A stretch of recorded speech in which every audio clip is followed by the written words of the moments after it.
XRP 끝났다는 말, 네, 맞습니다. XRP 끝났습니다. 적어도 여러분이 알고 있던 XRP는요, 2달러에서 횡보하는 그 코인, 개미들의 희망 고문 코인, SEC한테 얻어맞은 그 코인, 네, 그건 끝났습니다. 그런데 이상한 일이 벌어지고 있습니다. 월스트리트 최정상급 자산운용사 4곳이 똑같은 시기에 XRP ETF를 냅니다. 16일 연속 돈이 들어옵니다. 10억 달러가 쌓입니다. 시장이 무너진 날에도 8,900만 달러가 유입됩니다.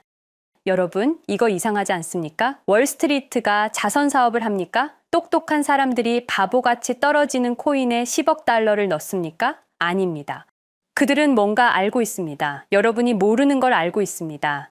제게 제보가 하나 들어왔습니다. 익명의 제보자가 보낸 데이터 한 장, XRP ETF 자금 흐름 분석표였습니다. 거기서 이상한 패턴을 발견했습니다. 비트와이즈 11월 15일 출시, 캐너리 캐피털 11월 17일, 그레이스케일, 프랭클린 템플턴 모두 2주 안에 집중 출시됩니다. 이게 단순한 우연일까요? 16일 연속 순유입, 단 하루도 빠짐없이 시장이 폭락한 12월 1일에도 저는 이 의문을 풀기 위해 파고들기 시작했습니다. 그리고 발견했습니다. 여러분이 XRP에 대해 알고 있던 모든 것, 그건 겉면이었습니다. 진짜 이야기는 20년 전부터 시작됩니다. 이 영상 끝까지 보지 마십시오. 특히 XRP 팔 생각이시라면 절대 보지 마십시오. 왜냐하면 이 영상을 끝까지 보시면 여러분은 팔 수 없게 됩니다. 지금부터 제가 보여드릴 건 3가지입니다. 첫째, 왜 월스트리트가 여러분이 패닉셀 하기를 바라는지. 둘째, 16일 연속 순유입의 진짜 의미가 뭔지. 셋째, 20년 전부터 준비된 계획 속에서 XRP가 어떤 역할인지. 경고합니다. 이 진실은 불편합니다. 하지만 알아야 합니다. 2026년 12월 15일 XRP 15달러. 저는 미래에서 왔습니다. 라고 하면 거짓말이겠죠. 하지만 데이터는 미래를 봅니다. 지금으로부터 정확히 1년 후 여러분은 이렇게 말할 겁니다. 아, 그때 이 달러 때 샀어야 했는데 왜 그럴까요? 2025년 12월. 지금 이 순간 벌어지고 있는 일들을 보십시오. 16일 연속 기관 매집, 10억 달러 유입, 18개 ETF 승인되기. 이게 지금은 안 보입니다. 왜냐하면 여러분은 마이너스 40% 하락만 보고 계시니까요. 하지만 1년 후에는 명확하게 보일 겁니다. 그때는 이미 늦었겠지만요. 제가 오늘 여러분께 1년 후의 시점에서 지금을 보는 법을 알려드리겠습니다. ETF 출시는 단순한 프로세스가 아닙니다. 수많은 전문가들이 고민한 신중한 결정입니다.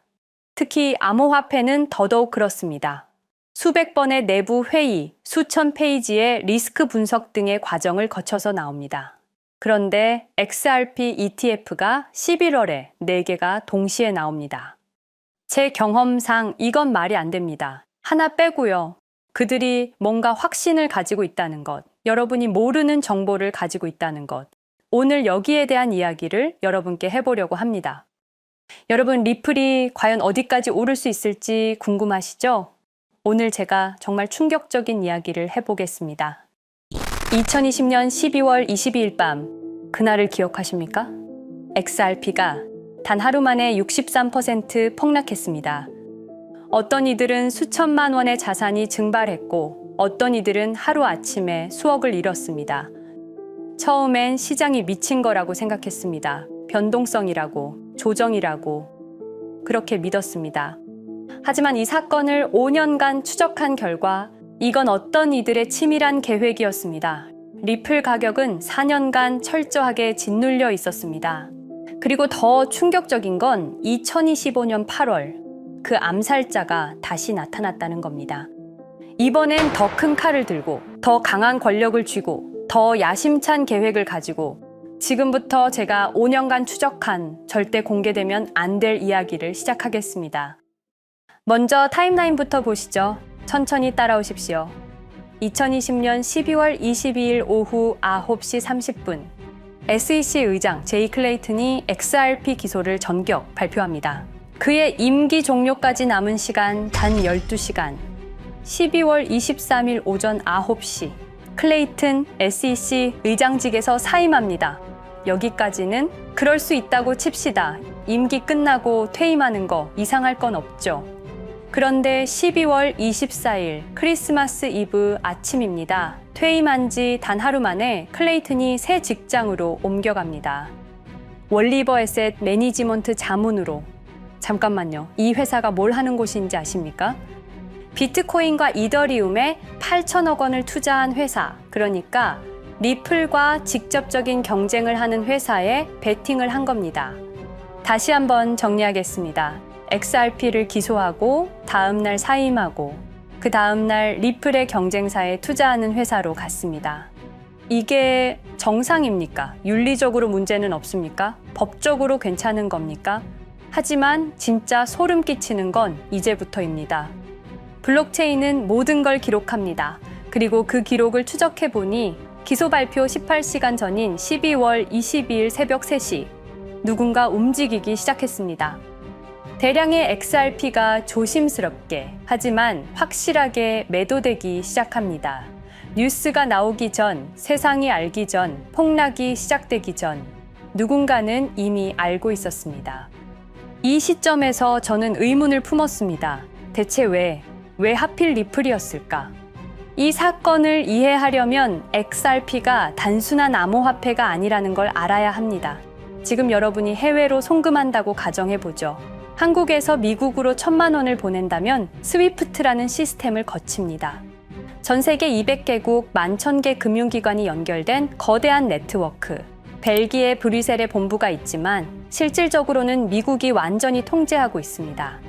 얼마나 무서운 권력이냐면요. 2012년 이란 핵 제재 때 이란 은행들을 스위프트에서 퇴출시켰습니다. 그 결과 이란의 경제는 즉시 붕괴되었습니다. 2022년 러시아의 우크라이나 침공 후 러시아 주요 은행들을 스위프트에서 퇴출시켰습니다. 이후 러시아의 루블화는 30% 이상 급락했습니다. 스위프트에서 쫓겨나면 그 나라는 국제거래에서 완전히 고립됩니다. 이게 핵무기보다 강력한 이유입니다. 실제로 폭탄을 떨어뜨릴 필요가 없으니까요. 버튼 하나로 한 나라 경제를 무너뜨릴 수 있으니까요. 스위프트는 돈의 흐름을 틀어쥔 지배의 손길입니다. 그런데 2017년 XRP가 등장했습니다. 비교해 보시죠. 송금 시간부터 압도적인 차이가 납니다. 스위프트는 국경 간 송금에 3에서 5일이라는 시간이 걸립니다. 반면에 XRP는 단 몇 초면 송금이 완료되죠. 수수료 또한 엄청난 차이가 납니다. 스위프트는 3에서 5%까지 수십만 원의 수수료가 발생하지만 XRP는 단 몇 원, 거의 공짜나 마찬가지로 송금을 처리합니다. 스위프트는 여러 국가의 중개은행이 필요하지만 XRP는 그런 것조차 불필요하죠. 그리고 2017년부터 2019년까지 일본 SBI 그룹이 뱅크 오브 아메리카가 산탄데르 은행이 하나둘씩 리플과의 파트너십을 검토하기 시작했습니다. 총 200개 이상의 금융기관, 연간 200조 원 규모의 국제 송금 시장에서 XRP가 스위프트를 완전히 대체할 수 있다는 게 증명되는 순간, 바로 그때 누군가에게는 절체절명의 위기가 된 겁니다. XRP는 단순한 암호화폐가 아니었습니다. XRP는 미국이 전 세계를 통제하는 금융 무기에 대한 직접적인 도전이었습니다. 그래서 저는 추적하기 시작했습니다. 누가 XRP를 제거하려 했나? 처음엔 당연히 정부를 의심했습니다. SEC니까요. 미국 정부 기관이니까요. 그 다음엔 월스트리트를 의심했습니다.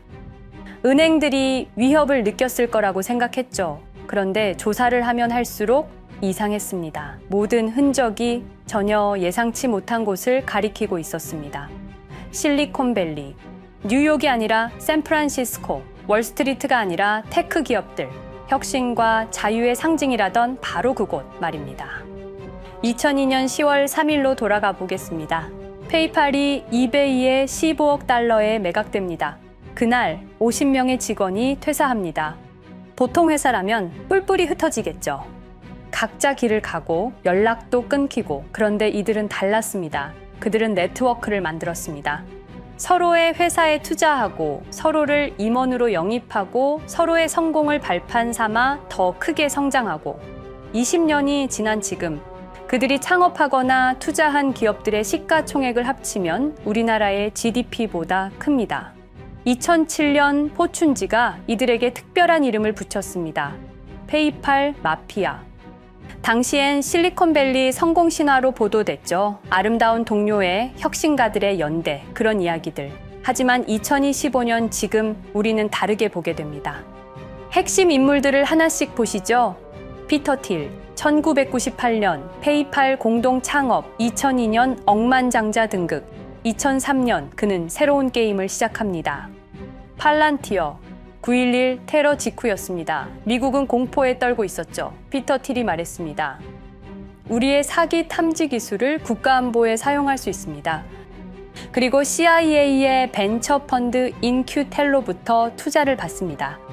20년 후 지금 FBI의 핵심 시스템도, CIA의 데이터 분석 시스템도, 국방부의 작전 시스템도, 국토안보부의 전산망까지도 미국 정부의 모든 데이터는 피터 틸의 회사를 거칩니다.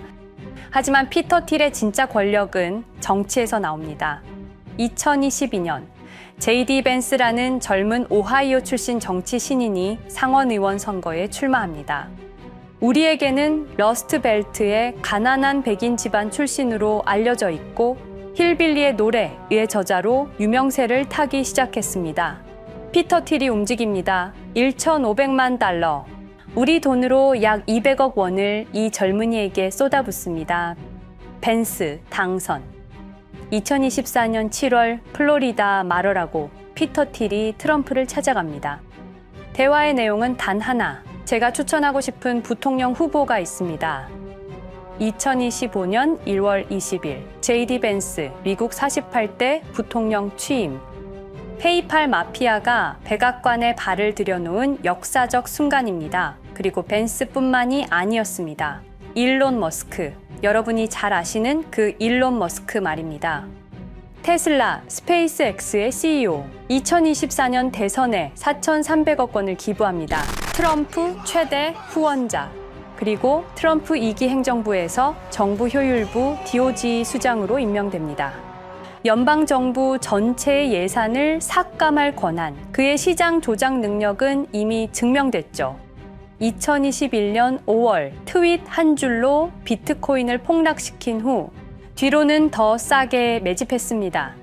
데이비드 sak스, 백악관 AI 암호화폐 차르, 모든 AI 정책과 암호화폐 정책의 최종 결정권자 페이팔의 전 COO, 미국의 암호화폐 정책 최종 결정권을 페이팔 마피아가 쥔 겁니다. 그리고 한 명 더, 여러분이 잘 모르는 이름이지만 아주 중요한 인물입니다.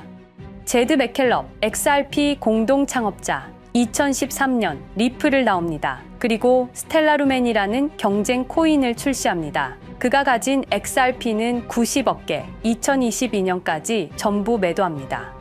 무려 4조 2천억 원이라는 천문학적인 수익을 기록했습니다. 그런데 기묘한 일이 벌어집니다. 2025년 6월 페이팔의 스테이블 코인 페이팔 USD가 스텔라루멘 체인으로 확장을 발표합니다. 리플의 배신자가 만든 플랫폼으로. 우연일까요? 그리고 저는 결정적 증거를 찾았습니다. 2025년 초 내부 고발자가 나타납니다. 월리버 에셋 매니지먼트. 기억하시죠? 제이 클레이튼이 XRP 기소 다음 날 합류한 바로 그 회사. 그 회사의 내부 문서가 유출됩니다. 공개된 투자 내역은 이랬습니다.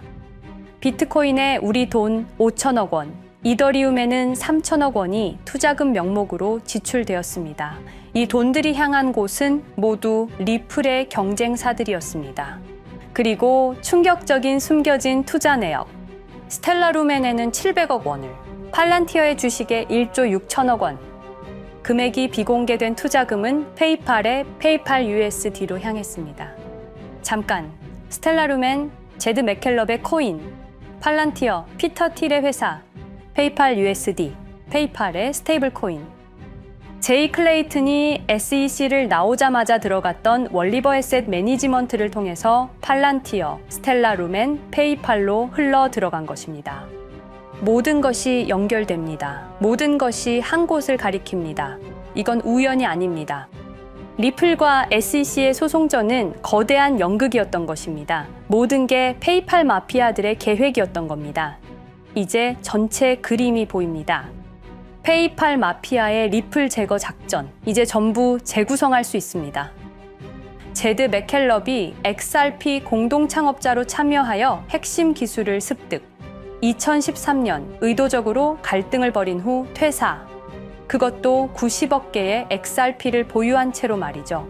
시한폭탄을 설치한 겁니다. 피터 틸의 팔란티어, 2003년 CIA의 인큐텔 펀드 투자로 창업, 2020년까지 FBI, CIA, 국방부의 핵심 시스템을 장악하게 됩니다. 미국 정부 전체를 들여다볼 수 있게 된 겁니다. 2018년 6월, 우리 모두가 아는 바로 그 SEC 기업금융국장 윌리엄 힌먼의 발언. 이더리움은 증권이 아니다.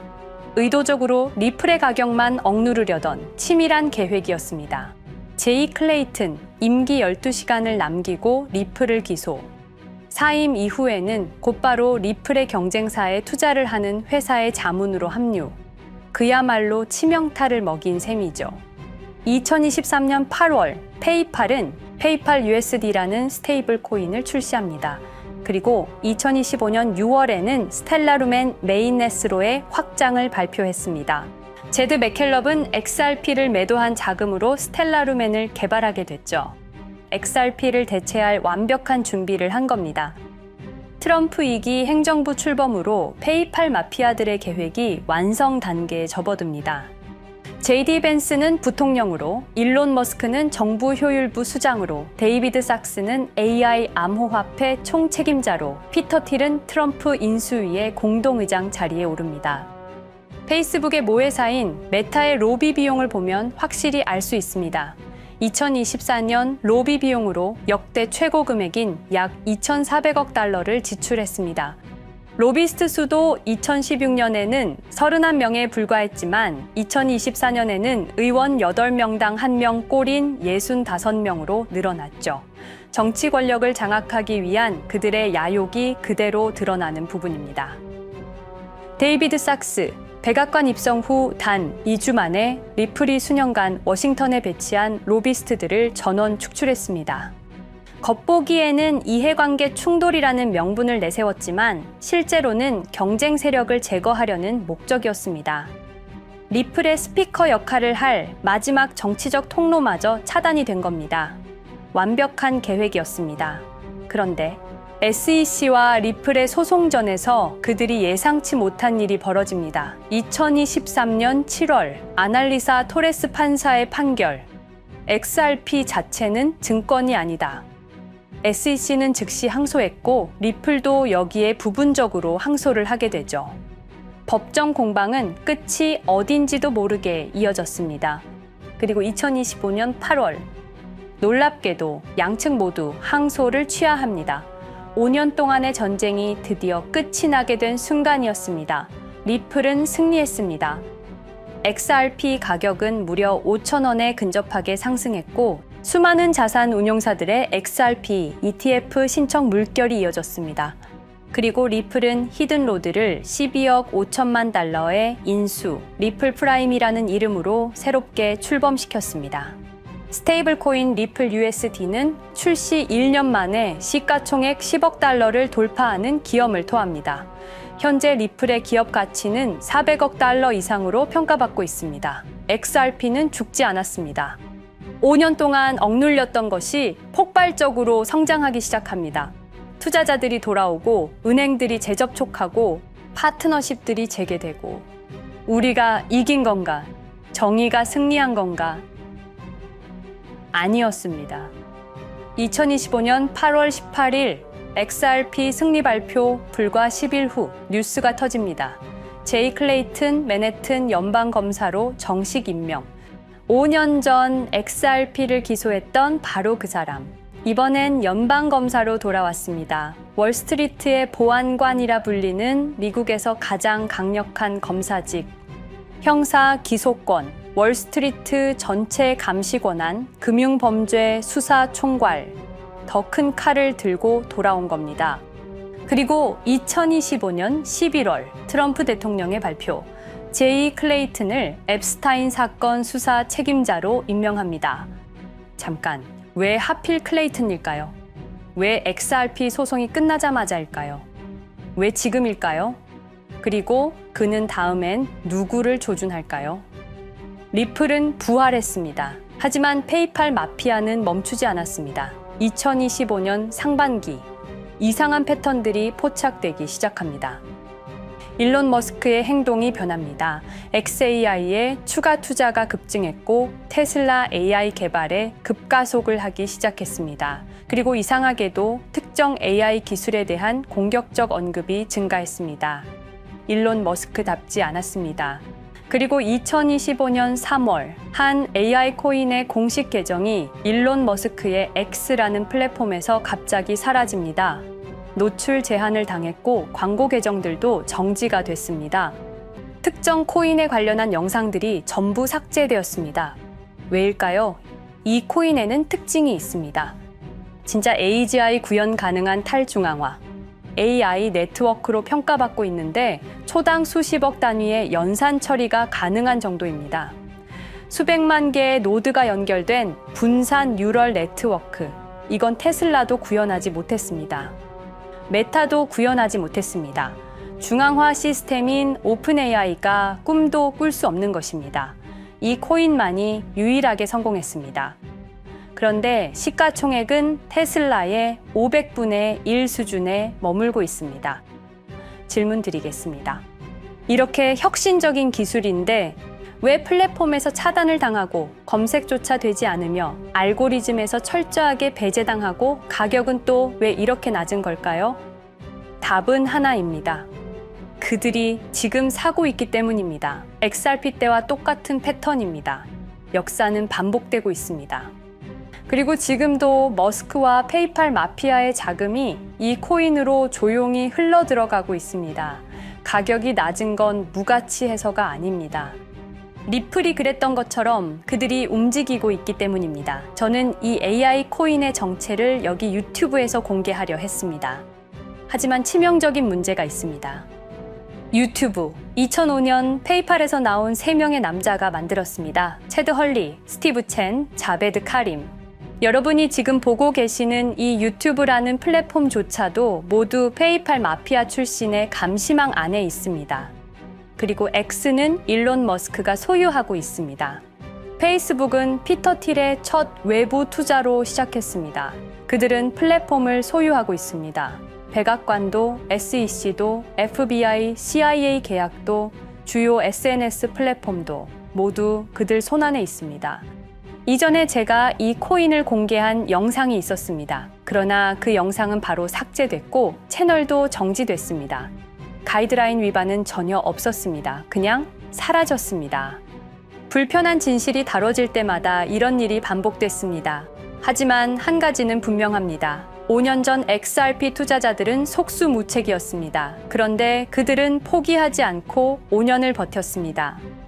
XRP는 부활했고 포기하지 않는 사람들은 큰 수익을 얻었습니다. 그들은 우리가 잊었다고 생각합니다.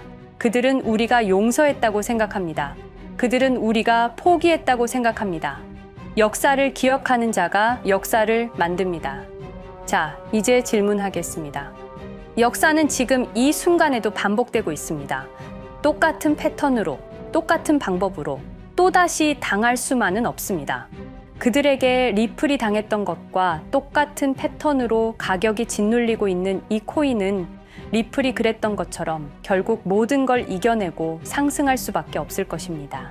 그들의 계획을 미리 예측해서 우리가 조금이라도 더 빨리 움직인다면 우리는 도지코인, 시바이누를 초기에 매수했던 사람들처럼 상상할 수도 없는 수익을 올릴 수 있을지도 모릅니다. 저는 오늘 이 코인을 여러분께 공개하겠습니다. 단 유튜브의 스크립트, 작성 기능 때문에 직접적으로 언급할 수는 없습니다. 영상 설명란과 고정 댓글에 있는 링크를 통해 간단한 양식을 작성해 주시는 모든 분들께 이 코인을 알려드리도록 하겠습니다. 선택은 여러분의 몫입니다. 아무것도 하지 않으면 아무 일도 일어나지 않습니다. 행동하십시오. 그러면 여러분의 인생은 바뀌게 될 겁니다. 긴 영상 시청해주셔서 감사드리고 궁금하신 점은 댓글을 통해 말씀 주시면 제가 성심성의껏 답변해 드리도록 하겠습니다. 감사합니다.